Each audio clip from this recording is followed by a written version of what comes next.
Bismillahirrahmanirrahim. Kenapa Rasulullah Shallallahu Alaihi Wasallam meminta para sahabat untuk hijrah pertamanya malah ke apa? Jawabannya Rasul. Jadi ketika fasjudu lillah wa'budu, Rasul sujud, Abu Bakar ikut sujud, dan orang-orang yang mendengarkan itu semuanya juga ikut sujud. Jadi Abu Jahal langsung diantem pakai busurnya dan pelipisnya berdarah. Semua orang diam. Ini Hamzah nih satria Mekah masalahnya, nggak ada yang berani.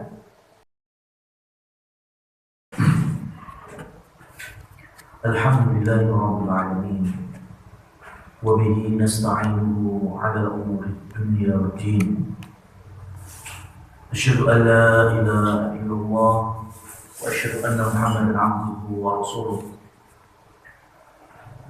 يا أيها الذين آمنوا اتقوا الله وقولوا قولا سديدا يصلح لكم أعمالكم ويغفر لكم ذنوبكم ومن يطع الله ورسوله فقد فاز فوزا عظيما. أما بعد kaum muslimin muslimat jamaah rahimani wa rahimakumullah, kita awali dengan bersyukur kepada Allah Subhanahu wa taala pada subuh hari ini kita kembali bisa mengawali pagi dengan ketaatan, dimulai dengan subuh berjamaah dan diikuti setelahnya majelis ilmu, di mana pada kesempatan kali ini melanjutkan perjalanan kehidupan Nabi SAW dan para sahabatnya. Kami mulai dengan hadis riwayat Abu Dawud, Ibnu Majah dan lainnya. Rasulullah SAW bersabda, Inna dunya li arba'ati nafarin. Sesungguhnya dunia itu Allah berikan untuk 4 golongan manusia. Yang pertama Rasul sampaikan, abdin atahullahu ilman wa malan. Yang pertama adalah Allah berikan kepada manusia itu ilmu sekaligus harta. Wa hadhihi afdhalul manazil, dan ini manzilah atau kedudukan yang terbaik. Allah karuniakan ilmu sekaligus Allah karuniakan harta. Maka karena punya model ilmu, harta yang ada di tangannya membawa ke dalam bentuk ketaatan pada Allah. Karena punya ilmu, punya iman, harta yang dia pegang menjadi ladang kebaikan. Ini level manusia yang terbaik. Dan nanti kita tahu bahwa para sahabat radhiyallahu anhum ajma'in, mereka memiliki, ada sebagian dari mereka yang memiliki kedudukan semacam ini. Allah bukakan ilmu dan Allah bukakan harta. Wa 'abdin atahu Allahu ilman wa la malan. Yang kedua yaitu Allah berikan ilmu tapi tidak Allah berikan harta. Ada manusia yang ada di level ini. Allah berikan ilmu, dengan ilmunya dia bisa beramal, tapi terkait dengan amal-amal yang sifatnya materi, ya dia nggak seperti yang nomor pertama. Sehingga orang yang nomor 2 ini punya angan-angan, dan ini termasuk hasad yang dibolehkan. Ya, jadi hasad itu kan penyakit hati yang memiliki dosa besar, tapi ada 2 hasad yang diperbolehkan, yaitu kita menghasati orang yang lebih berilmu daripada kita, ya, jadi pengen punya kedalaman ilmu yang seperti orang-orang alim itu nggak apa-apa, itu iri yang dibolehkan. Yang kedua yaitu hasad dengan orang-orang soleh yang Allah berikan harta sehingga mereka mampu beramal dengan harta-harta tersebut. Ini hasad yang dibolehkan. Nah, orang yang nomor 2 seperti ini. Dia punya ilmu, dia bisa beramal, tapi kalau masalah materi, dia hanya bisa berangan-angan. Ya Allah, kalau ada harta di tangan, pasti saya bisa sedekah lebih banyak seperti tetangga saya yang lebih kaya ini. Ya Allah, kalau saya punya harta melimpah, mestinya saya bisa lebih banyak berinfak, lebih bisa berwakaf. Saya punya lahan ini, lahan itu, saya punya perabotan ini, perabotan itu, saya bisa wakafkan untuk maslahat kaum muslimin. Jadi punya angan-angan karena di atas ilmu, angan-angannya pun juga isinya amal-amal soleh. Dan orang yang nomor 2 ini tercatat kebaikannya seperti halnya orang yang pertama. Wa'abdin atahullahu malan wala ilman. Yang ketiga, Allah subhanahu wa ta'ala berikan kepada manusia harta, tapi tidak Allah karuniakan ilmu. Ini mulai tipe yang buruk. Jadi Allah berikan harta, tapi Allah tidak berikan ilmu. Karena nggak punya pedoman ilmu, maka harta yang dia pegang pasti mengalirnya ke dalam bentuk dosa dan maksiat. Jelas ya? Ya, Allah bukakan dunia dengan harta, tapi nggak punya ilmu. Gimana bisa beramal? Betul. Dosa satu, dosa berikutnya, kemungkaran satu, kezaliman berikutnya dia lakukan biasa, nggak punya ilmu. Tapi yang terburuk adalah yang keempat. Abdin ma'atahullahu ilman wala malan. Yang nomor 4 yaitu manusia yang Allah tidak berikan harta, Allah juga tidak berikan ilmu. Ini yang paling ngenes. Kenapa ngenes?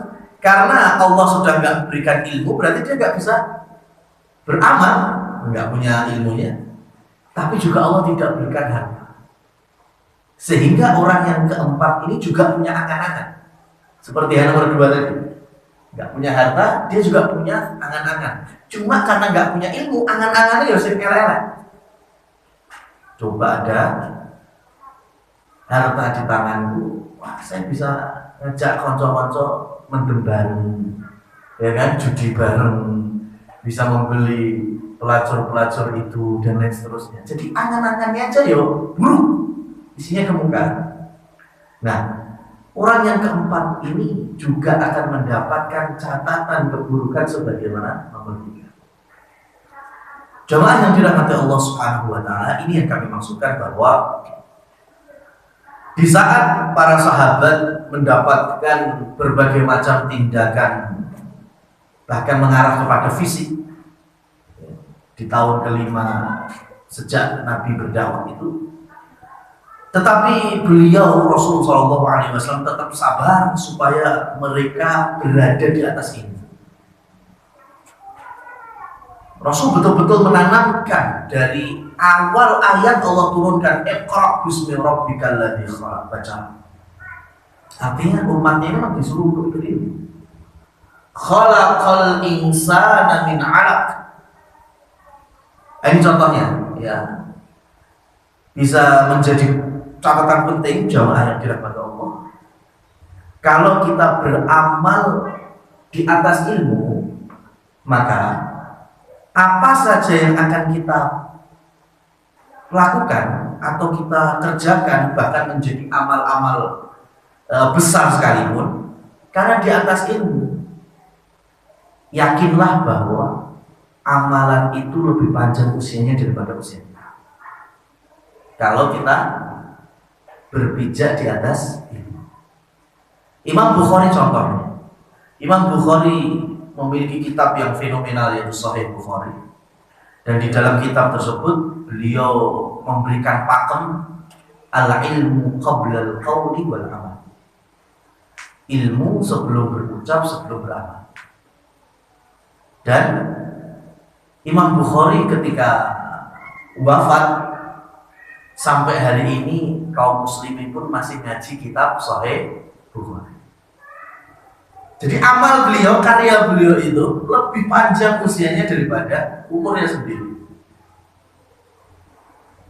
Insya Allah setiap masjid kaum muslimin itu adalah, ya, mayoritas menerima dua kitabnya Imam Nawawi, Arba'in Nawawi sama Riyadhus Shalihin. Dua kitab ini di masyarakat Indonesia insya Allah diterima semua. Apapun itu basic Islamnya atau warna-warni keislamannya, tapi Riyadhus Shalihin, Arba'in Nawawi bisa diterima. Bayangkan ketika Allah Subhanahu wa Ta'ala berikan usia Imam Nawawi itu nggak sampai 45 tahun. Bisa kita katakan beliau Allah wafatkan di usia yang masih muda. Tapi sampai hari ini betapa banyak kajian-kajian membahas kitab Riyadhus Shalihin. Itu berangkat dari ilmu sehingga amaliyah itu bisa langgeng. Dan sebaliknya, kalau kita punya gawe besar, pengen amal yang besar, tapi nggak ada ilmunya, itu ketika sudah blank tengah jalan, bingung, karena nggak punya ilmu, terus pindah gitu, maka amal itu pasti akan mandek. Sudah, jadi hanya sebatas tren sesaat, karena tidak didasari dengan ilmu. Dan Rasulullah SAW sudah menyebutkan di Al-Alaq ayat kedua tadi, khalaqal insana min 'alaq, ini kami gambarkan. Mungkin di terjemahan itu simpel sekali ya. Allah menciptakan manusia dari titik. Dari apa? Segumpal darah, segumpal daging. Itu translate dari alaq. Dan padahal bukan itu, bukan sebatas itu artinya atau maknanya. Para ulama membahas alaq itu bisa berhalaman-berhalaman. Ini gambaran simpelnya, alaq itu Rasul sedang menggambarkan di masyarakat zamannya bahwa penciptaan manusia itu ya alaq itu. Dan dalam bahasa Arab disebut dengan syai'un yata'allaq. Jadi sesuatu yang gemandul, yang gantung. Ini kalau kita bicara ilmu, maka jangan langsung pengen tahu hikmahnya apa. Kadang kita nggak perlu hari ini kita tahu. Kita diminta sholat, yang penting kita sholat. Kalau ada yang bertanya hikmah sholat apa, mungkin di antara kita ada yang nggak tahu atau yang belum tahu. Sudah, yang penting sholat. Jangan sampai merubah keistiqomahan kita. Sholat hikmahnya bisa menghilangkan atau menggugurkan perbuatan keji dan munkar. Buktinya awakmu isi dosa-dosa wae. Ya, bendino sing tindakne maksiat. Oh ya wis lek enggak usah sholat. Nah, kan enggak lucu seperti itu. Kita diperintah puasa ya puasa. Meskipun kita belum tahu hikmahnya atau belum terbuka hikmah. Asalkan kita berpijak di atas syariat Allah, kita mengilmui itu, kita enggak butuh harus tahu hikmahnya hari ini. Sebagaimana tafsiran alaq. Yang disebut alaq itu kan sesuatu yang nempel atau yang gemantung. Ya, jadi gambarannya kalau ada muslimah atau ada perempuan, ya mereka punya rahim. Dan di dinding rahim itulah Allah kemudian titipkan janin. Ya, janin itu Allah tempelkan gitu di rahim. Yang seusia kehamilan bertambah, berapa pekan, jadi berapa bulan, maka janin yang gemandul di rahim itu semakin besar, semakin kembang, kan seperti itu. Dan alaq itu juga salah satu kosakata bahasa Arab hewan pacet. Apa itu pacet? Lintah. Lintah itu bahasa Arabnya juga alaq. Kenapa? Karena lintah itu kalau nyedot darah, semakin banyak darah yang disedot, maka dia semakin gelembung juga. Nah, janin itu juga demikian. Semakin bertambahnya usia kehamilan, maka akan semakin besar, semakin besar. Bahkan di fase-fase tertentu, ya kita bisa melihat bagaimana janin itu gurat-gurat darah sebagai konsumsinya dari ibunya itu kelihatan. Nah, kenapa kita bisa berbicara seperti ini? Karena abad ini atau hari-hari ini ditemukan mesin USG, ya Pak enggak? Dan yang paling jelas berapa dimensi? 4 dimensi. Ya. Jadi kalau hari ini saya berbicara khalaqal insana min alaq, Allah ciptakan manusia dari alaq. Alaq itu seperti apa? Ya saya bawakan itu USG 4 dimensi itu. Ya, kalau di situ ada ibu yang sedang di USG, ada janin, dan itulah alaq. Sangat cetok. Itu abadi. Bayangkan ketika Allah Subhanahu wa taala sudah menyebutkan alaq 15 abad silam. Ya, 15 abad silam sudah Allah sampaikan, cuma Rasulullah belum mampu untuk menerangkan karena atas kecanggihan teknologi yang belum ada saat ini. Tapi Rasul sudah menyampaikannya bahwa alat itu ya seperti yang kita gambarkan di US kita. Shadaqallahul azim. Maka maha benar Allah. Selagi kita berpijak ya di jalan-jalan kebenaran, Al-Quran, Sunnah, ya, maka kita nggak perlu harus tahu hikmahnya hari ini, itu nggak perlu. Karena bisa jadi ketika kita sudah nggak ada di dunia ini pun baru terkuat ilmu Allah sedikit demi sedikit. Nah, ma'asyiral muslimin wal muslimat rahimani wa rahimakumullah. Di tahun itu Rasul Shallallahu Alaihi Wasallam menyadari bahwa para sahabat sudah banyak yang menjadi korban. Artinya Mekah sudah nggak stabil. Maka Rasul Shallallahu Alaihi Wasallam memerintahkan mereka untuk meninggalkan Mekah, berpindah dari Mekah ke wilayah yang lain. Ini yang kemudian dikenal dengan hijrah. Hijrah yang pertama, ya, bukan seperti halnya hijrahnya Nabi ke Madinah, itu nanti masih lama. Hijrah yang pertama, Rasul Shallallahu Alaihi Wasallam memerintahkan sebagian para sahabatnya yang mau, apalagi yang lemah-lemah secara sosial, lemah-lemah secara suku, nasab, itu pasti terinjak-injak. Rasul memerintahkan mereka untuk pergi, tapi perginya jauh. Ya, bukan sekitar Mekah, bukan ke Taif, bukan ke Madinah, bukan. Bahkan harus nyebrang lautan, yaitu ke negeri Habasyah. Yang hari ini, ya, negara-negara yang terlalui Sungai Nil itu semuanya Habasyah. Jadi gak cuma Ethiopia, Afrika bagian itu aja, enggak. Bahkan sampai menjelang Sudan pun masuk Habasyah. Ya, sebagian Maroko, ya, itu juga masih wilayahnya Habasyah, besar Habasyah. Kenapa Rasulullah Shallallahu Alaihi Wasallam meminta para sahabat untuk hijrah pertamanya malah ke Habasyah? Jawabannya Rasul cuma satu: fiha malikun la yadlimu ahadan. Karena di Habasyah dipimpin oleh seorang raja yang adil, tidak mendolimi siapa saja. Negeri yang ya gak kaya-kaya amat tetapi makmur, itu negeri Habasyah. Dari dulu itu rajanya itu bisa memakmurkan rakyatnya, meskipun ya dibilang kaya, gak kaya-kaya banget, tapi mampu memakmurkan. Dan hari ini pun kita masih bisa merasakan, ya, negara Mesir sudah sama negeri kita kan, ya, masalah ekonomi ada sisi yang mungkin kita lebih baik, ya, sudah dan Mesir, tapi mereka lebih mampu untuk memberikan beasiswa, ya, untuk penduduknya, bahkan penduduk luar negeri mereka sampai di Indonesia. Maka ada beasiswa untuk kuliah orang Indonesia, Mesir ada beasiswanya, Sudan ada beasiswanya.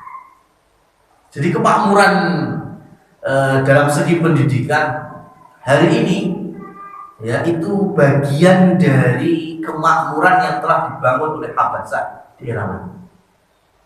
Ya, padahal ya sama-sama banyak ngoyonya masih, tapi dalam sisi tertentu, terutama pendidikan, itu bisa gratis semuanya 100%.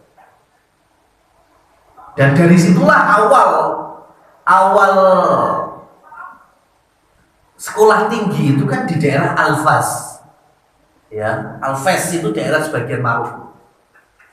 Ya, itu diakui oleh WHO.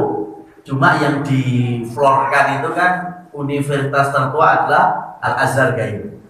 Padahal sebelum Al-Azhar itu ada yang lebih tua lagi, yaitu Qarawiyyin, itu di Al-Fas. Al-Fas itu di Maroko. Itu dulu kalau tahu Paus Paulus itu belajarnya di sini. Dan Islam la ikraha fiddin. Tidak ada paksaan untuk masuk Islam. Ya, bayangkan Paus itu belajarnya di kampus Islam. Meskipun lulusnya ya tetap jadi dai tertingginya Nasr. Ya, karena nggak ada paksaan. Karena saat itu Eropa belum punya pendidikan. Yang punya pendidikan adalah Islam. Ya, berangkat dari masjid yang buat pendidikan itu Masjid Agung, dikenal dengan Masjid Jami. Masjid Jami itu berarti masjid yang di situ orang harus kumpul untuk apa? Untuk Jumatan. Karena dulu itu setiap suku pasti punya masjid-masjid kecil, dan itu perintah Umar bin Khattab untuk membangun setiap suku atau kabilah itu masjid-masjid digunakan sholat 5 waktu. Tapi kalau Jumatan mereka nggak boleh sholat di masjid-masjid sukunya, harus kumpul di Masjid Jami supaya tahu itu, supaya ketemu ukhuwah lebih terjalin macam-macam. Maka dari Masjid Jami itu kemudian ada pendidikan mulai dari bawah sampai sampai setinggi-tinggi. Makanya kemudian sekolah tinggi itu dalam bahasa Arab disebut dengan jami'ah. Ya, jami'ah berangkat dari apa? Masjid Jami. Jadilah jami'ah. Kemudian bahasa Inggrisnya kampus itu apa? Universitas, university kan? University itu secara bahasa apa artinya? Nah, kalau secara istilah kan ya kampus itu kan, lembaga pendidikan yang di situ banyak disiplin ilmunya. Tapi kan secara bahasa university kan artinya kumpulan. Maka nggak bisa lepas dari istilah Arab, nggak bisa. Ya, karena tadi jami artinya berkumpul. Ya, sampai kampus pun bahasa Arabnya juga university, artinya juga kumpulan. Karena dia serap dari bahasa Arab. Maka di Al-Fas itu ya dididik Paulus yang pertama itu keluar, dia masih menjadi dai Nasr. Tapi ada yang tidak bisa dilepaskan, yaitu atribut pendidikan di Maroko ya. Pakaiannya. Pakaian Paus itu sama gamis-gamis orang Arab sama apa? Mirip, apalagi yang pakaian Maroko. Jadi sudah gamis, kemudian ada jubah, yaitu baju luaran panjang tapi nggak ada kancingnya. Jadi dikenal di jubah, persis kayak gitu. Ya, cuma bedanya Paus tambahan kalungan salib gitu aja. Ya, nggak bisa ditutupi. Pakaiannya aja masih pakaian zaman dia belajar di Maroko, di Habasyah. Lah ini Rasulullah SAW meminta para sahabat yang saat itu terkumpul kurang lebih ada 18 orang. Total ada sekitar pokoknya kurang lebih 20 orang. Ada mengatakan 16, 17, 18. Ya, kita ratakan 20 orang kurang lebihnya. Saat itu dipimpin oleh Utsman bin Maz'un dan juga menantu beliau sendiri yaitu Utsman bin Affan. Berangkat menyeberang Habasyah. Ya, karena sudah dapat kabar di sana ada pemimpin yang sangat adil yang bergelar Najasyi, Raja Najasyi. Akhirnya sampailah mereka ke Habasyah. 20 orang diterima dengan baik, mendapatkan suaka keamanan, ya, mendapatkan izin untuk tinggal dan macam-macam. Ya, sebelum nanti mereka mendakwahkan juga Islam kepada Najasyi. Tapi hijrah yang pertama ini tidak lama, ya, tidak lama, nggak sampai 3 bulan. Mereka balik lagi ke Mekah. Kenapa? Karena alasan pertama adalah iklim yang sangat beda. Ya, jadi untuk adaptasi orang Mekah ke Habasyah itu, ya kita tahu bahasanya masih banyak penyakit-penyakit yang muncul kan dari sana. Ya, karena bahasa mungkin agak kasar ya, keganasan alamnya kan mengeri kan. Mungkin nyamuk di sini yo sak nyamuk-nyamuk, ya nyamuk neng kono kan sak piye-piye namanya. Seperti itu kan. Afrika memang. Dan kaum muslimin yang berangkat ke sana pertama ini banyak yang jatuh sakit. Musim dingin di Habasah dengan di Mekah jauh lebih ngerian di Habasah. Jadi banyak yang sakit. Ini faktor pertama, mereka belum bisa adaptasi dengan baik. Faktor yang kedua, mereka mendengar, ya di Habasah itu mendengar. Jadi kisahnya ada di Mekah. Saat itu Rasulullah Shallallahu Alaihi Wasallam sholat bersama Abu Bakar di sekitar Ka'bah. Kemudian turunlah firman Allah sehingga Rasul pun juga menyampaikan ke Abu Bakar surat An-Najm. Wan najmi idza hawa ma dhalla sahibukum wa ma huwa, dan seterusnya. Nah, orang Arab itu kan senang sekali ya bentuk-bentuk ayat-ayat yang mirip seperti sajak.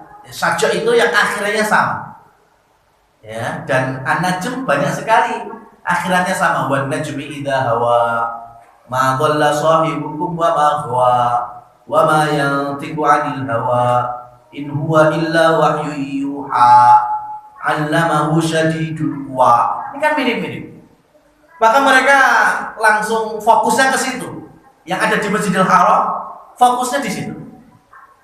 Jadi mereka mendengarkan dengan baik lantunan ayat-ayat surat An-Najm.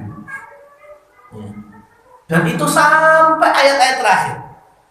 Azifatil azifah laisa laha min dunillahi kashifah afa min hadzal hadithi ta'jabun wa tadhakuna wa la tabkun wa antum samidun. Ayat terakhir, fasjudu lillahi wa'budu.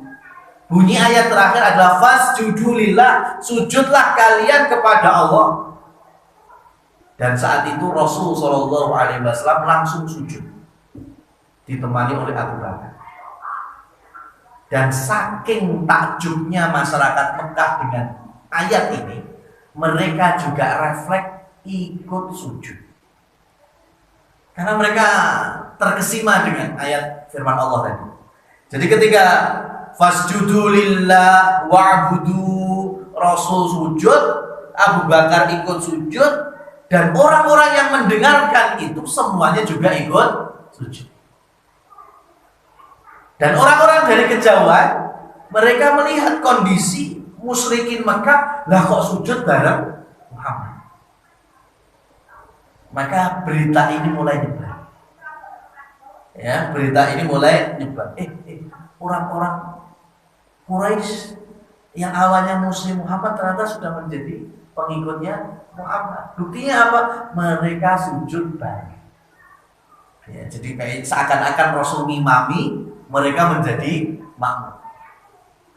Dan berita ini sampai ke Habasah. Ya.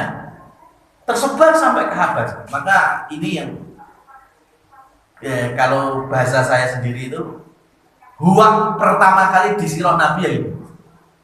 Ya, berita huwak pertama kali di sirah Nabi itu ini.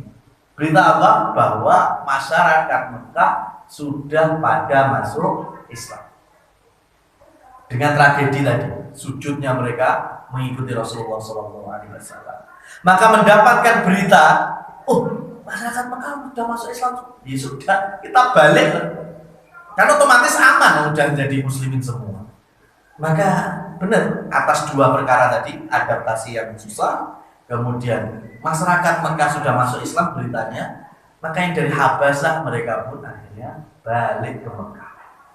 Dan ternyata sampai di Mekah, jari ini masuk Islam. Jebule kok ya podo ae. Ya, kenapa? Karena kenyataannya mereka sujud bukan menerima tauhid atau menerima Islam, mereka sujud karena terkesima dengan bacaan Quran surat An-Najm itu toh. Jadi hanya spontan mereka sujud, habis itu ya tetap kafir, musyrik-musyrik lagi aja. Nah, sehingga 20 orang itu ya getun, wah balik ya jebule kayak gini lagi. Dan akhirnya sebelum mereka berangkat lagi, ada peristiwa besar, yaitu masuk Islamnya paman beliau, yaitu Hamzah bin Abdul Muttalib. Hamzah bin Abdul Muttalib masuk Islam. Ceritanya bagaimana? Jadi di tahun kelima itu, ketika Hamzah itu berburu, karena Hamzah digelari dengan Sayyadul Usud, ya, apa istilahnya, lion hunter, pemburu singa. Maka kemudian ketika pulang, budaknya itu melapor. Laporannya gini, wahai tuanku, aku tadi melihat keponakanmu dihina oleh Abu Jahal sampai hinaan itu kenasa. Ya, jadi Nabi itu ketika baru selesai sholat, ya, Abu Jahal di sampingnya di Ka'bah itu langsung mengejek Rasul, melecehkan Rasul, menghina Rasul, tapi sampai bawa nasabnya itu Bani Hashim. Bani Hashim dijelek-jelekkan. Dan Hamzah, paman beliau, Hamzah bin Abdul Muttalib, itu juga Bani Hashim. Jadi ketika dilaporkan bahwa Abu Jahal melecehkan ponakanmu sampai menghina Bani Hashim, wah itu langsung darahnya mendidih. Ya, Hamzah langsung cari muter Abu Jahal. Sampai ketemu Abu Jahal nongkrong-nongkrong dengan kawan-kawannya, kan masih megang busur panahnya itu. Jadi Abu Jahal langsung diyantet pakai busurnya dan pelipisnya berdarah. Semua orang diem. Hamzah nih satria Mekah masalahnya, nggak ada yang berani. Maka Abu Jahal juga kaget, ada apa? Dijawab, apakah engkau menghina ponakanmu, menghina Bani Hashim? Mau nggak mau ya iya. Terus kenapa engkau kok ikut-ikutan? Ya, apakah engkau telah berada di belakangnya Muhammad? Spontan dijawab. Hamzah menjawab, iya, saya berada di atas agamanya Muhammad. Saya beriman dengan satu Rabb, yaitu Allah Subhanahu wa Ta'ala. Ya, spontan itu jawabannya. Semua kaget. Oh, Hamzah masuk Islam. Ya, padahal Hamzah masuk Islam itu belum ketemu Rasul. Itu hanya spontan rasa emosinya karena sukunya dilecehkan. Ya, sukunya dilecehkan. Baru setelah membadem Abu Jahal tadi atau ngemplang Abu Jahal, Hamzah pun kemudian menemui Rasul Shallallahu Alaihi Wasallam dan mengulang kembali syahadatnya di hadapan Rasul. Jadi bersyahadat asyhadu an la ilaha illallah wa asyhadu anna Muhammadar Rasulullah itu, ya, setelah mengikrarkan keislamannya di tengah emosinya tadi. Jadi dari sini ada pelajaran penting sekali. Ya, ada pelajaran penting sekali. Apa itu? Bahwasanya ketika ada orang yang ingin masuk Islam atau ingin bersyahadat, itu nggak pakai lama-lama, apalagi ribet-ribet. Sampai urusan administrasi dan birokrasi, jangan. Ya. Kalau hanya sebagai database atau catatan itu gampang. Yang penting kalau ada orang pengen ikrar syahadat, ya, dari agama sebelumnya pengen masuk Islam, saat itu dia menyampaikan, saat itu kita harus Islam. Ya, karena orang masuk Islam gak butuh dengan niat ikhlas mamanya. Oh, kafir ngerti ikhlas apa? Ya, contohnya Hamzah. Hamzah itu masuk Islam niat pertama apa ikhlas? Enggak. Karena dia emosi, sukunya dilecehkan. Ya, dan Abu Jahal meskipun sama-sama Quraisy, tapi kan keluarga besarnya Bani Makhzum, bukan Bani Hashim. Jadi ketika Bani Makhzum melecehkan Bani Hashim, Hamzah marah. Sampai kemudian dia langsung ngaku masuk Islam. Ya, baru kemudian ketemu Rasul baru mengulangi syahadat. Jadi kalau ada orang yang datang mamanya kepada kita atau ke masjid ini mamanya, saya mau masuk Islam, sudah kita ditalkin itu ada didiktikan untuk bersyahadat. Bilang syahadat, ya, asyhadu ya alla ilaha illallah wa asyhadu anna muhammadar rasulullah, atau kemudian diterjemahkan tidak ada sesembahan yang paling berhak diibadahi ya kecuali hanya Allah Subhanahu wa taala dan Nabi Muhammad adalah utusannya. Sudah. Habis itu berarti dia sudah muslim. Kalau secara catatan harus terdaftarkan umpamanya di MUI atau di mana, di Kemenak, nggak apa-apa, habis itu kita antar. Jangan gara-gara ini umpamanya mau masuk Islam dia, akhirnya kita antar umpamanya ke Kemenak atau ke MUI. Lagi sibuk mereka, Pak, ini banyak yang antri ya, yang siap jadi mu'alaf ini. Bapak dapat antrian minggu depan. Oh ya sudah, nanti masuk Islamnya minggu depan. Sesoknya mati. Kan eman-eman sekali. Ya, eman-eman sekali. Maka sebisa mungkin saat ini dia bersyahadat, syahadat. Dan yang kedua, nggak perlu mandi dulu, nggak dibutuhkan. Hamzah masuk Islam nggak pakai mandi. Ya, terkadang ini juga jadi ganjalan. Ada orang mau syahadat. Oh, Anda sebelumnya kafir, Anda najis, maka sebelum bersyahadat saya minta sampean mandi dulu. Oh iya, mlebu toilet, ya musim udan lunyu, keplese, dase kena, ya tuwok mati, iman kan? Dia sudah ada keinginan masuk Islam, goro-goro lantaran kepleset mati dhisik sebelum syahadat. Sudah kapanpun dia ya punya niat untuk masuk Islam, masuk kita syahadat kan. Dan kita nggak dibebani basicnya atau di belakangnya itu sudah, itu urusan nanti. Ya, karena kalau dia punya niat jahat itu urusannya dengan Allah Subhanahu wa taala. Yang penting kita punya peran besar untuk mengarahkan dia bersyahadat. Terkadang kan di kita kan ada orang mau masuk Islam, ya, laki-laki mau masuk Islam. Ya, kita tahu laki-laki ini mau masuk Islam, pacaran deh, mau kaya, bocah kaya, muslimah. Ya, jadi ketika datang ke kita, bilang saya masuk Islam, kita cecar dengan, nah sampai masuk Islam dan ngawini kayak itu, ya kan, ala pengen rapi kayak itu, modus sampai ya. Nah, nggak boleh kita seperti ini. Meskipun aslinya juga itu, ya, meskipun aslinya punya modus di belakang itu, nggak boleh kita kemudian menolak keinginan dia untuk masuk Islam. Tetap harus kita Islamkan. Apalagi terkait dengan dakwah keikhlasan. Ada orang saya mau masuk Islam gini, Mas sampai nanti dipaksa orang masuk Islam bisa ikhlas Mas, tanpa tekanan. Lu ngerti ikhlas piye jadi mau kafir, ini masih kafir. Bicara keikhlasan. Kita ajarkan dulu saja masuk Islam, baru kemudian kita ajarkan syariat Islam. Salah satunya keikhlasan.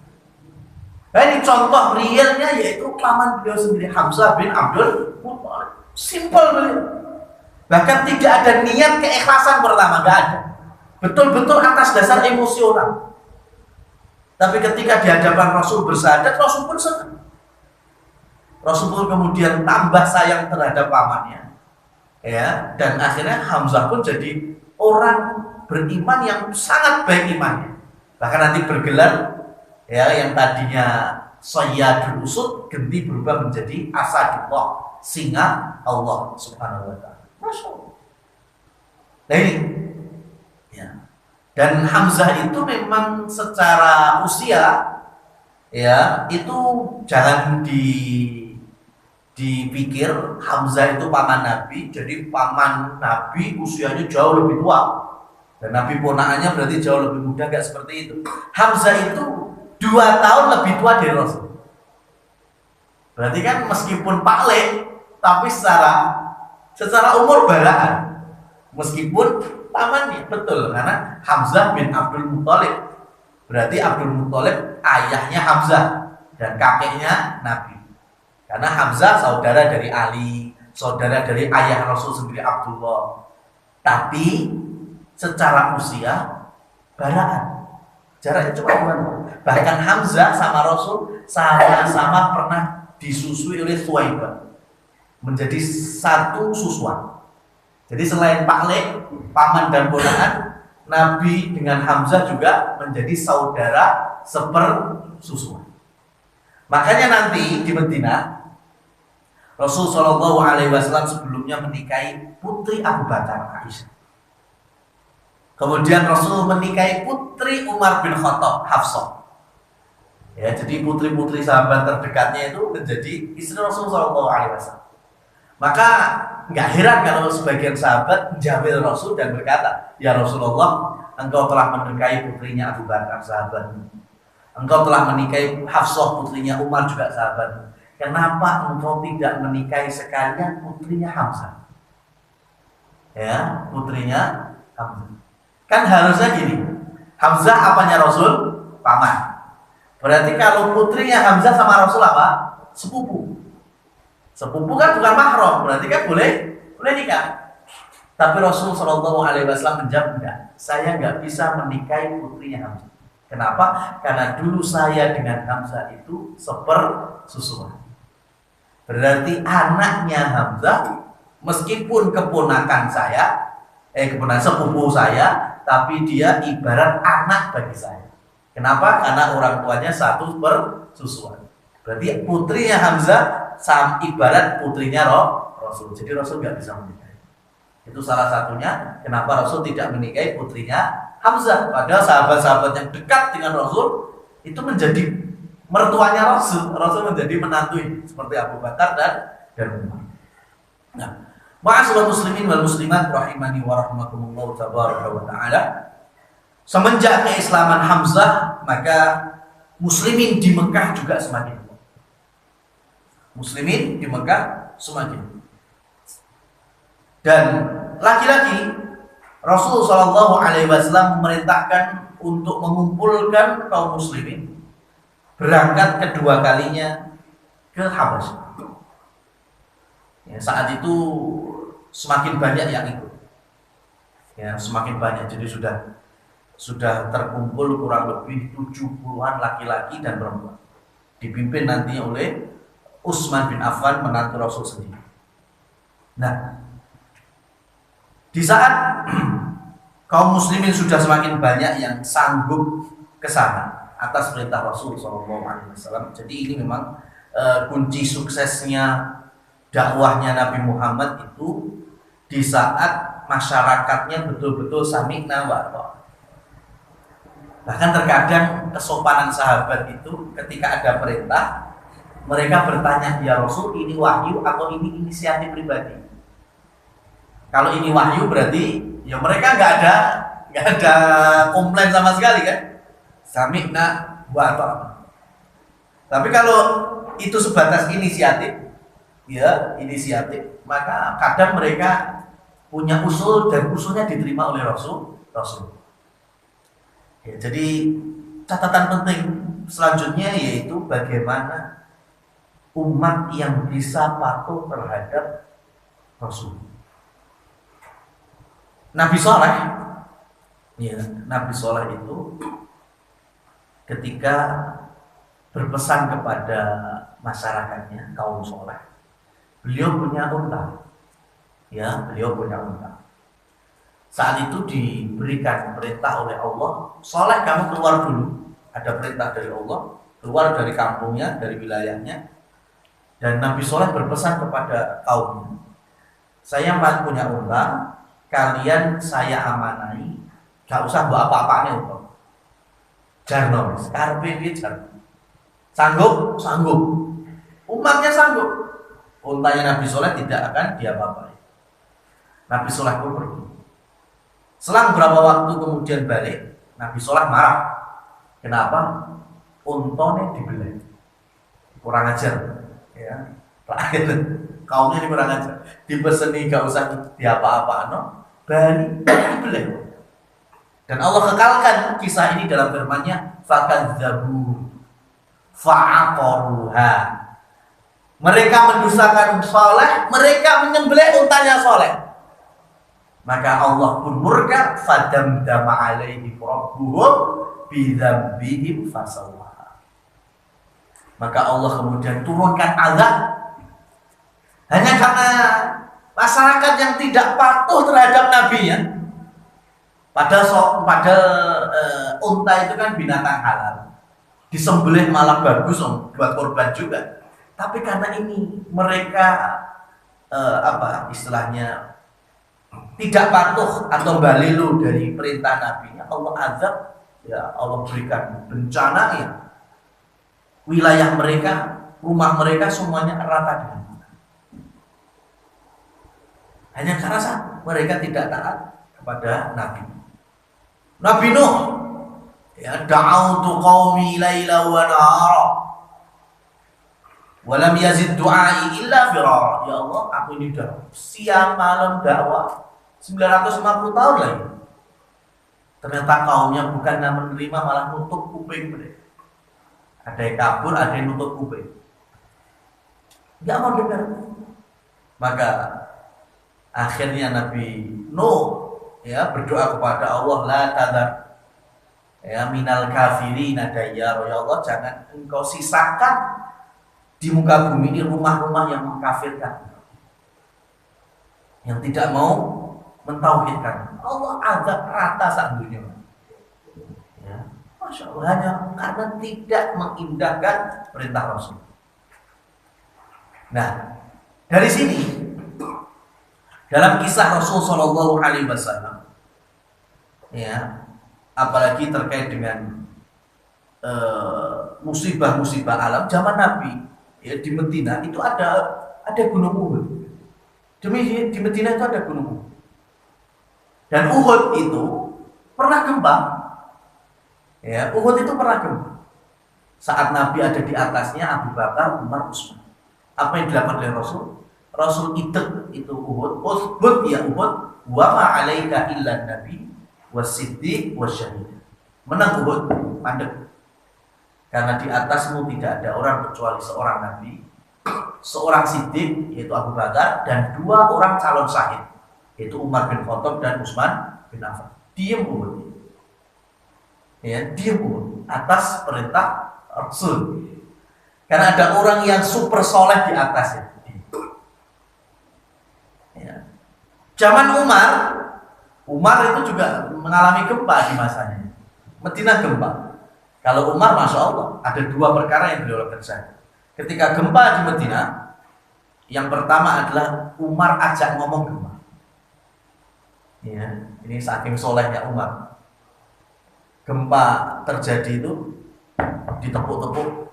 Kalau engkau betapa cepatnya keluar dari gempa, belum saatnya. Ya, belum saatnya. Di atasmu masih banyak orang-orang soleh, masih banyak sahabat-sahabat Rasul, istri-istri Rasul masih pada hidup. Gempa itu berhenti. Kemudian Umar, yang kedua, Umar mengumpulkan masyarakat Medina. Umar cecar semuanya itu. Ma asra'akum bima asdahtum bih. Ya, law adat lam tajiduni wa lam tarawni. Betapa cepatnya kalian melakukan dosa dan maksiat. Karena Rasulullah baru saja wafat. Rasul wafat digantikan Abu Bakar, 2 tahun wafat, kan gantian. Akhirnya Rasul belum lama wafat. Kok bisa-bisanya kalian ini melakukan kemaksiatan? Yang dengan kemaksiatan itu inna hadhihi rajfah, Allah jadikan teguran gempa. Kalau sampai ada gempa lagi, kalau bahasa kita gempa susulan, kalian tidak mungkin menemui aku atau mendapati aku lagi di Medina. Bahasa kasarnya, cerita kasarnya ini, Umar siap minggat dari Medina gara-gara rakyatnya ahli maksiat. Mending saya enggak punya rakyat seperti kalian daripada punya rakyat ahli maksiat terjadi gempa. Selesai gempa. Jadi orang beriman itu karena patuh terhadap Allah dan Rasulnya, itu yang menjaga kestabilan. Orang beriman itu punya mindset bahwa segala bentuk musibah alam itu bukan berhenti di gejala alam gitu. Ada banjir ya gejala alamnya gitu. Ada gunung meletus ya gejala alamnya mana? Orang beriman nggak berhenti di gejala alam, masih koma. Ya, gejala alam dan perbuatan manusia di atasnya itu sangat terkait. Dosa dan maksiat itu sangat terkait dengan stabilitas alam.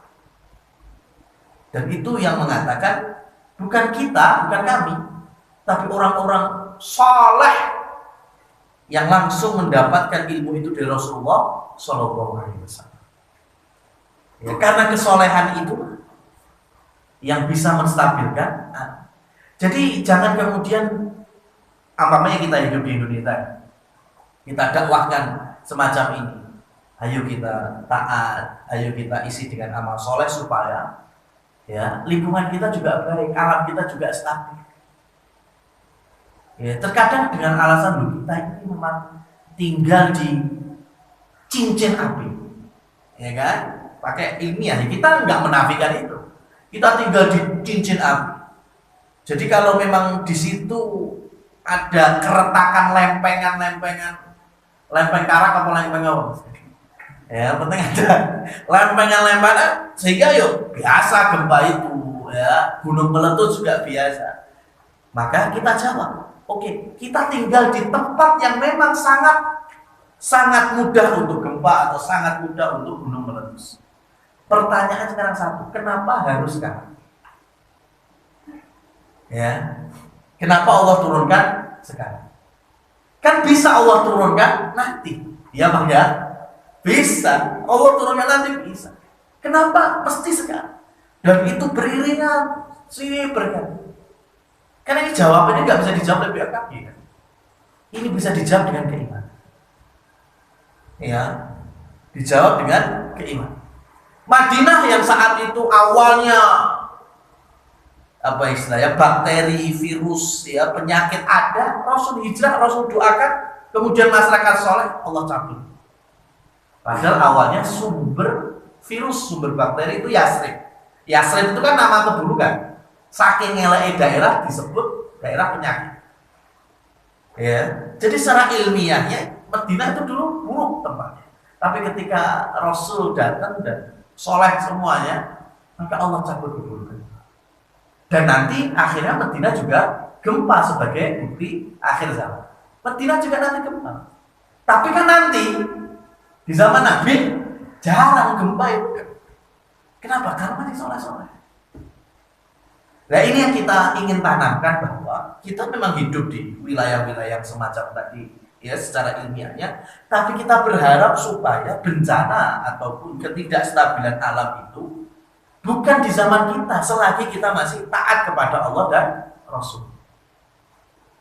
Anas bin Malik ketika mengantar seseorang untuk bertanya kepada Aisyah, Rasul sudah wafat.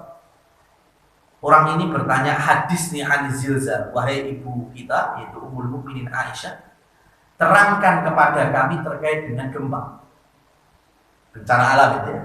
Kok bisa-bisanya ada gempa? Aisyah menjawab, ini jawaban Aisyah. Kenapa ada bencana alam, kenapa ada gempa? 3 jawaban Aisyah, dan ini semoga bisa menjadi tamparan bagi kita semua. Aisyah menjelaskan idza stabahu zina. Ya, jika perzinahan itu sudah dianggap berbahaya, sudah dianggap ya sewajar. Kalau di suatu zaman, di suatu masyarakat, zina itu sudah dianggap hal yang sepele. Ya. Zina ini kan komplit ya, maksudnya ya perzinahan, ya, komunitas zina, lokasi zina, alat perzinahan, semacam-macam. Kalau itu sudah biasa, maka ya sudah. Kalau ada gempa nggak usah tekok, gitu kan? Nggak usah dipertanya lagi. Lalu perzinahan yang di masa sahabat dosa besar, kira-kira zaman Nabi ada zina apa? Ada. Perzinahan itu ada zaman Nabi, ada zaman sahabat, ada. Cuma kan mung dua, mung titik, mung sembunyi-sembunyi. Itu masalahnya. Di zaman Nabi, zina tetap ada. Di zaman sahabat Khulafaur Rasyidin, zina tetap ada. Cuma pelakunya itu sedikit dan pelakunya itu melakukan secara sembunyi. Hari ini, masya Allah. Ya, maka kami bilang anak-anak generasi sekarang itu nggak seperti kita. Tidak ada istilah nginceng itu sudah nggak ada. Kamus nginceng hari ini sudah nggak ada. Sing diinceng opo? Ya kuwabe 100% buka-bukaan juga bisa. Ya makanya di zaman kita masih ada istilah nginceng itu masih ada. Ya, rasa takut, rasa was-was karena nginceng itu ada. Hari ini nggak ada, Pak.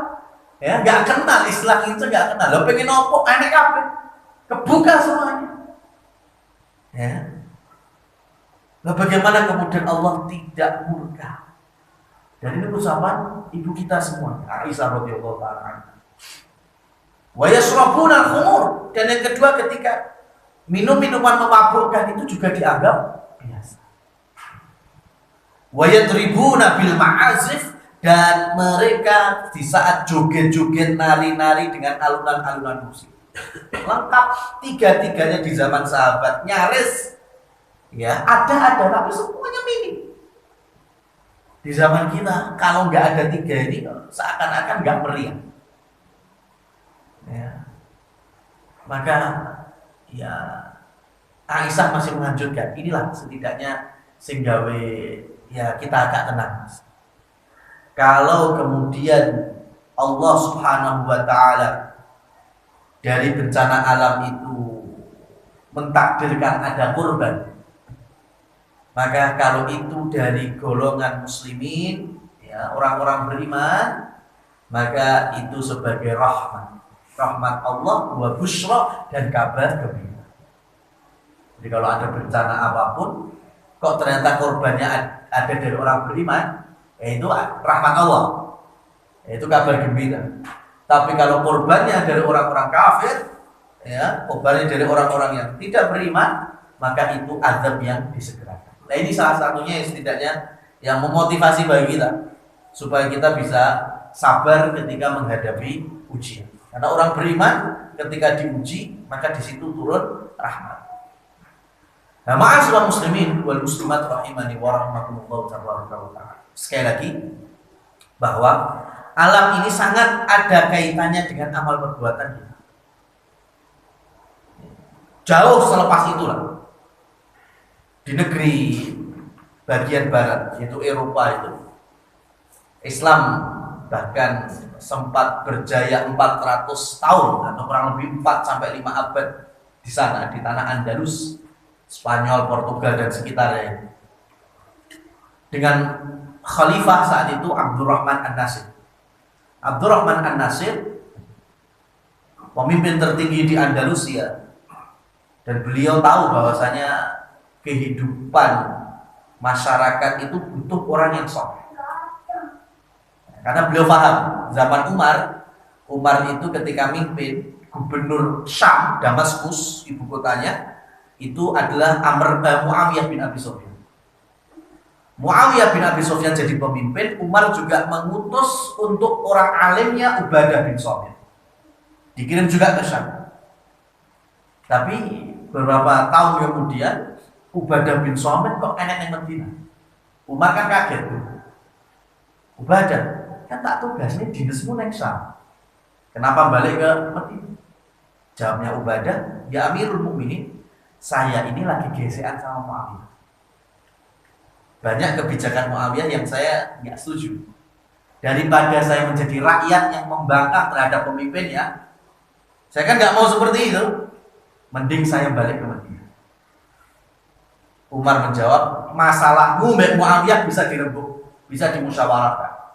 Umar siap menjadi penengah, tapi keberadaanmu di negeri Syam harus dibutuhkan. Kenapa? Karena wilayah itu butuh orang-orang yang soleh, yang bisa menjaga wilayah itu dari azab. Lau qassama billah la abarra. Kalau orang-orang soleh ini berdoa kepada Allah, niscaya Allah akan kabulkan.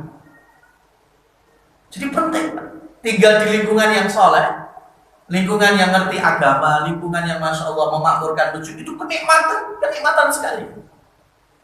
Ya, karena bisa jadi Allah memending atau men-cancel azabnya karena masih ada orang-orang muslim yang memperbaiki umat itu. Nah itulah yang melandasi Abdurrahman An-Nasir memimpin daerah Andalus dengan dipilih seorang alim untuk masalah diniyah atau agama, yaitu Al-Munzir Sa'ad Al-Banuti rahimahullah. Ya, ini seorang ahli agama, alim sekali.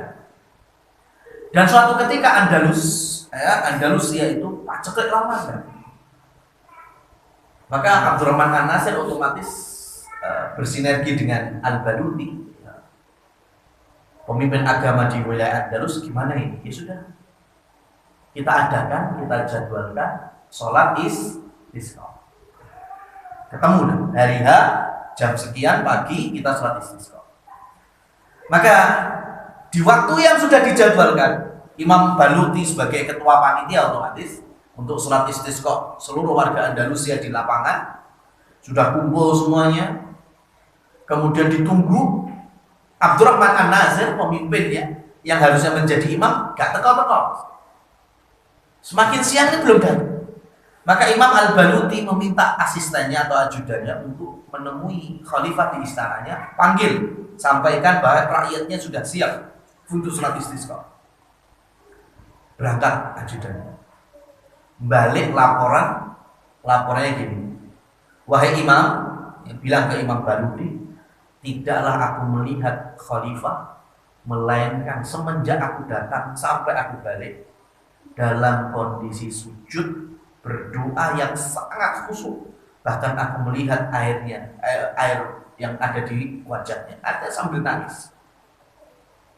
Maka Imam Al-Baluti kemudian mengumumkan kepada rakyat yang ada di lapangan sana, wahai rakyat, bubar, nggak jadi sholat ini, dan sediakan payung-payung kalian. Ya, ini bukan bicara mendahulukan takdir, enggak.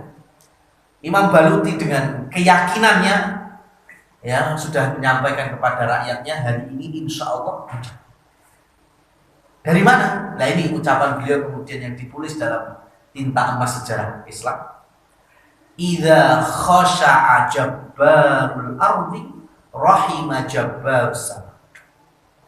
Idza khasha'a jabbarul ardi, jika pemimpin dunia itu khusyuk, merendahkan diri di hadapan Allah, ya betul-betul pasrah, dia nggak punya kekuatan, masrahkan segala urusan kepada Allah. Khusyuknya pemimpin dunia membawa rahmat pemimpin langit, yaitu Allah Subhanahu wa ta'ala. Dan Khalifah Abdurrahman An-Nasir saat itu beliau saking khusyuknya sampai sujud dan nangis-nangis doa kepada Allah. Maka Imam Al-Baluti yakin bahwa Allah pun akan menurunkan rahmatnya berupa hujan. Dan benar, tidak lama selepas itu Andalusia diguyur hujan. Kita butuh orang-orang yang soleh, apalagi pemimpin-pemimpin yang soleh, berawal dari masyarakat yang soleh. Ya, karena ketika mereka berdoa, Allah dengarkan doanya karena soleh, bukan ahli maksiat. Anggaplah nggak ada kemungkaran besar yang bisa mengganjal mustajabnya doa. Ini ma'asyiral muslimin wal muslimat rahimani wa rahimakumullah, bahwa pentingnya kita di dalam berdoa atas dasar kesolehan. Ya, dan doa merupakan ujung dari semua ibadah kita. Supaya kita bisa bertauhid, maka doa bukan ibadah, doa itu ibadah. Dan doa kita jadikan paling ujung atas sebelum kita melakukan yang lain.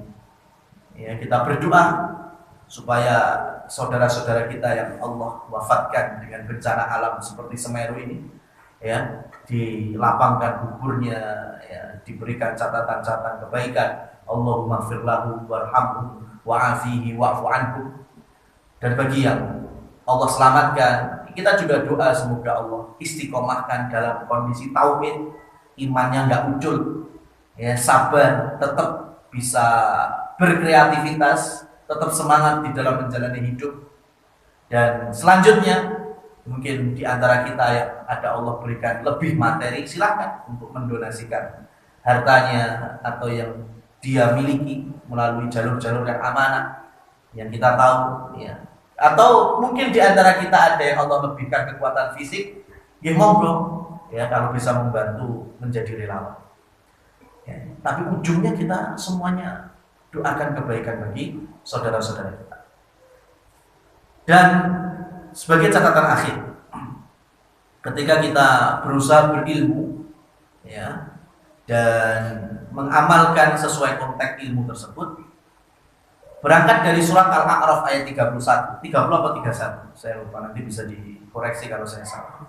Antara 30 dan 31 Allah berfirman, khudhu zinatakum inda kulli masjidin wa kulu washrabu wa la tusrifu. Ya, ambillah pakaian kalian setiap mau ke masjid. Makanlah, minumlah, yang penting jangan berlebih. Ya.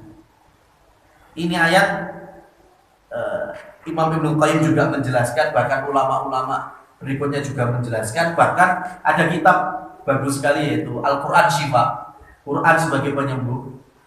Itu berangkat, jadi punya ngambil formula dari ayat ini, berangkat dari tafsir-tafsir para ulama. Ketika kita diperintahkan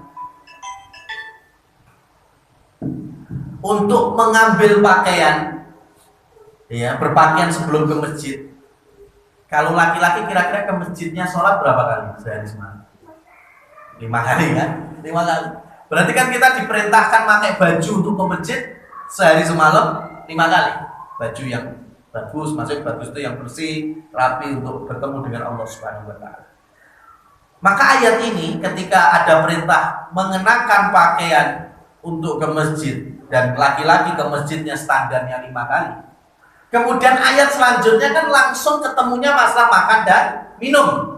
Wa kulu washrabu. Makan minum yang penting jangan berlebihan. Maka di antara para ulama mereka mengambil hikmah juga.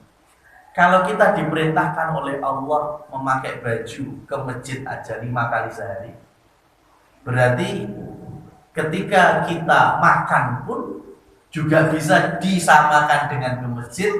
Makan sehari semalam berapa kali berarti? 5 kali. Cuma tolong pesan saya, jangan digambarkan kalau makan 5 kali itu setiap makan ketemunya model sego tumpeng nasi padang, ya kan kita nggak bicara itu.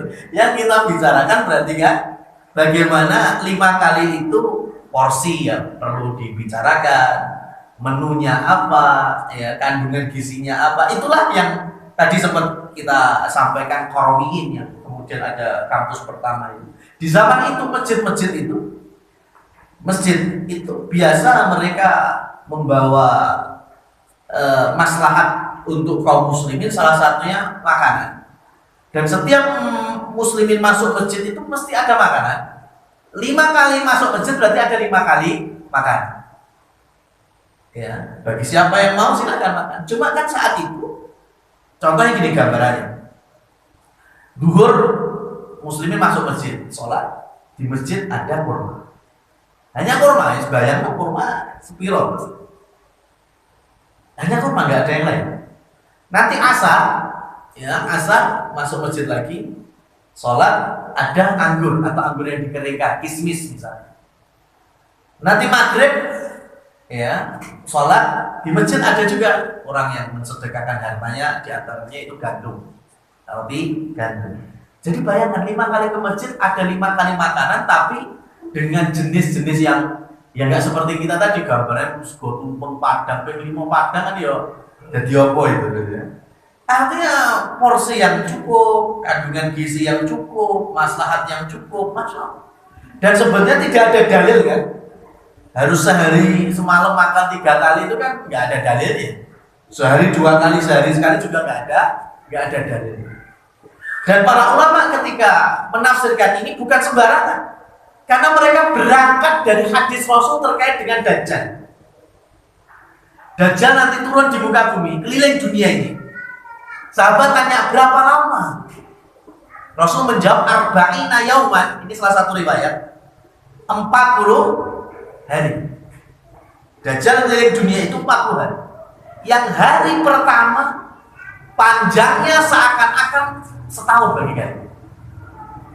Hari kedua seakan-akan sebulan bagi kalian.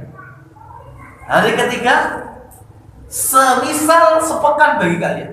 Hari keempat sampai hari ke-40 seperti hari kalian biasa.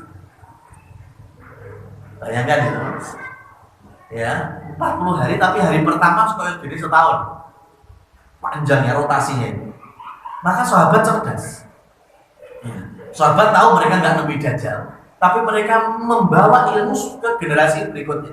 Seperti kita kan ya dongo jangan sampai ketemu zaman Dajjal. Tapi kan kita punya amanah ilmiah untuk meneruskan ilmu ini kepada generasi selanjutnya. Sahabat bertanya, ya Rasulullah, bagaimana sholat kita? Ya, bayangkan sholatnya gimana? Sekarang kayak momen sedino mau setahun. Ya, sedino ini padang terus subuhannya kapan? Maghribannya kapan? Isanya kapan? Maka Rasul sudah membawa ilmu ini. Rasul sudah menerangkan bahwa sholatlah kalian sebagaimana kalian sholat hari ini. Berarti kan Rasul sudah mengajarkan spelling. Berarti antara zuhur, asar, gerak jam. Ya, paling 3 jam lah ya. Jam 12 ke jam 3 itu berapa jam? Antara maghrib, isya jaraknya berapa menit? 50 menit atau 1 jam kurang lebihnya. Nah ini kita fungsikan untuk apa? Di zaman nanti Dajjal. Dajjal muncul, ya Dajjal muncul itu kan. Kalau hari pertama ibarat setahun itu kan berarti kan awal terus itu. Maka ketika kapan kita mau sholat subuh ya sudah kita sepele. Kita sholat subuh di waktu yang terbiasa sholat subuh meskipun padang atau meskipun masih gelap biang. Kapan kita maghriban, kapan kita isya, sholat isya seperti biasa. Meskipun itu masih siang benderang. Ya karena sudah beda ya. Ya waktunya ya, ujian berat di akhir zaman. Nah kalau bicara sholat ya sudah diterangkan. Salah satunya kan kalau kita sampaikan tadi sehari ibarat setahun, nah metabolisme kita gimana? Mau tengah gitu, ya kan? Otomatis juga berubah. Nah, salah satu cara untuk mengantisipasi dan mengatasinya, yaitu setiap waktu sholat maka disitulah muslimin di saat itu tetap menjaga pola makan, sholat makan. Cuma itu tadi. Kita butuh kreativitas di dalam masalah menu, kandungan dan lain seterusnya secara porsi. Nah, yang ingin kami bawa adalah ketika kita membantu kaum muslimin ya ataupun saudara-saudara kita yang kena bencana itu. Kan hari ini relawan dapur umum ya, itu bencana di Indonesia nggak cuma sekali dua kali kan. Berkali-kali. Tapi kan sampai hari ini kita kan mentok dapur umum itu kan gak jauh dari midok gitu, ya kan? Ya mau gimana lagi kondisi, ya kan? Dan yang paling instan ya cuma itu. Tapi kan kita berharap kita yang sekarang jauh dari musibah, alhamdulillah, setidaknya bisa urun kreativitas. Ya kita pikirkan itu dapur umum itu nggak cuma saklek di mindok itu tadi. Ya cobalah kita berusaha loh, kita ini ngaji Al-A'raf 31 atau 30 gitu. Kita bisa bawa masalah. Mungkin yang ada skill gizi atau skill apa. Mungkin dengan donasi yang masuk ya tidak berubah banyak untuk belanja, tetap bisa membawa menu-menu yang lain tapi tetap bisa bikin fit ya, bertenaga, secara rasa ya enak. Ya, atau bahkan bikin mereka tambah semangat, tambah seger, tambah mau sholat, tambah mau istiqomah dalam Islam. Ya, meskipun ya secara porsi ya mungkin nggak mesti harus banyak, tapi setidaknya beraneka, ya, berjenis-jenis sehingga tidak terkesan bahwa orang itu kalau mengungsi ya apa adanya. Ya, memang betul apa adanya itu kan hari ini. Kalau bisa dirubah tetap bisa sebagaimana normalnya kita hidup, maka itu lebih baik. Apalagi kita yang mengawali, kita yang memotori, kita yang berusaha untuk menjalankan maslahat yang insya Allah di sana ada pahala. Wallahu a'lam bishawab. Aku qouli hadza fa subhanakallahumma wa bihamdika asyhadu an la ilaha illa anta astaghfiruka wa atubu ilaik. Wabillahi taufiq wal hidayah. Wassalamualaikum warahmatullahi wabarakatuh.